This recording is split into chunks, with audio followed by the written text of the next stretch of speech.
If you're watching this training today, you're going to learn about the new ELD rules.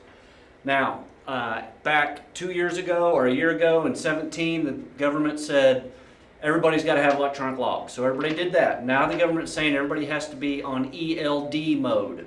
Right now, you as a Melton driver are on A-board mode. There's a big difference between A-board mode and ELD mode. So I'm going to tell you a little bit about what the differences are right now so you can prepare yourself for the change on July 1st. Now, this is a government mandated rule, so it might irritate you, but I mean, going to another trucking company is not going to do any good because all companies have to be on ELD mode. But it's not the end of the world, all right? You just have to be a little more diligent in what you're doing with your logs. So, you see I have drive time written down here. Very, very important difference between ELDs and A-boards is ELDs, anytime the wheels move, it's going to count as drive time and it's going to start your clocks. Period. End of sentence. If you're down by the pond and you want to move your truck up to near the laundry and you're on a 34 and you don't change your duty status, it's going to put you on drive and that will ruin your break. And Pax or myself or Caesar or Matt, none of us can change it. Today we can change drive time when you screw up. New rules, we are not allowed to change it. It won't let us change it. We can try all day and it won't let us change it. So really understand this, folks. When the wheels move, clock starts. So you need to be very smart before you put that truck in gear on what duty status you want to be on. Now, gave you the example of going to the pond to the laundry. Not the end of the world. All you got to do is put yourself in personal conveyance.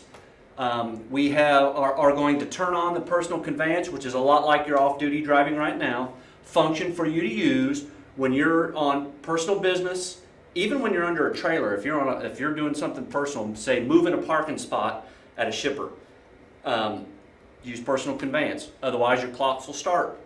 I know a lot of times you guys are at shippers and they'll say, hey, will you move down here? You're in the middle of a 10-hour break. You get a knock on the door and says, move down here.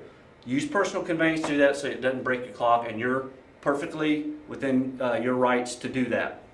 Now, with that being said, we are still going to audit personal conveyance and we audit it regularly. So if you abuse the personal conveyance, you could get it shut off. And then you won't have the ability to use it. So you're a Melton driver for a reason. I don't expect any problems with it. Just make sure you understand personal conveyance is when you're on a personal errand. You can't use it to advance your position. You can use it if you get stuck at a shipper and they don't have an overnight parking. Use personal conveyance to get to a truck stop. That's something new that we're offering, and that is perfectly legal. The cab cards are going to be different. The cab card you have now will go away. If you hand the cab card you have now to a DOT officer after July 1st, you're going to get written up. All right? We are going to have new cab cards in Tulsa, Birmingham, all the terminals. We will be able to scan them to you, although when you when it prints off, it's not real legible. So I'd suggest you try to get through Laredo, Tulsa, Birmingham, Massey, and get that new cab card. Your driver manager will also help you with the cab card to make sure you're compliant come July 1. Next thing is ELDs require a notation at every single duty status change. Right now, we ask you to notate your pre-trips, post-trips, load check, tire checks, your securement, your unsecurement, and your fuel. Okay. Now, for instance, they say if you have to move parking spots and you go to personal conveyance, you got to put moved parking spots. Doing laundry, it's got to be that exact. You've got to notate everything, every change of duty status, other than the automatic drive time. You got to notate everything on what you're doing, and that's good practice anyway with A-boards. But make sure that you do that. If you get pulled over or go through an inspection and you got personal conveyance and you don't have a notation, they're going to write you up.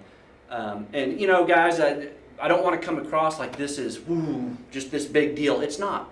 If you dot your I's and cross your T's and pick the Qualcomm up before you do anything, you won't have a problem. Right now I got about 15 drivers in ELD mode, and none of them can see a difference. None of them care.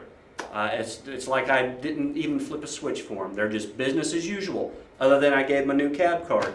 So we're going to do a couple safety blitzes.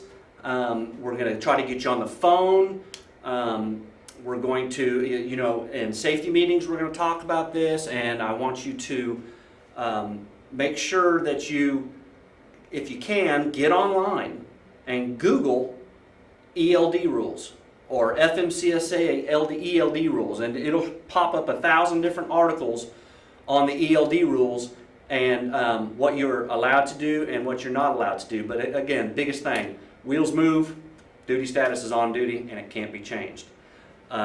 So safety is here for you. After you watch this training, if you have any questions, come by and see one of us, and we'll help you out.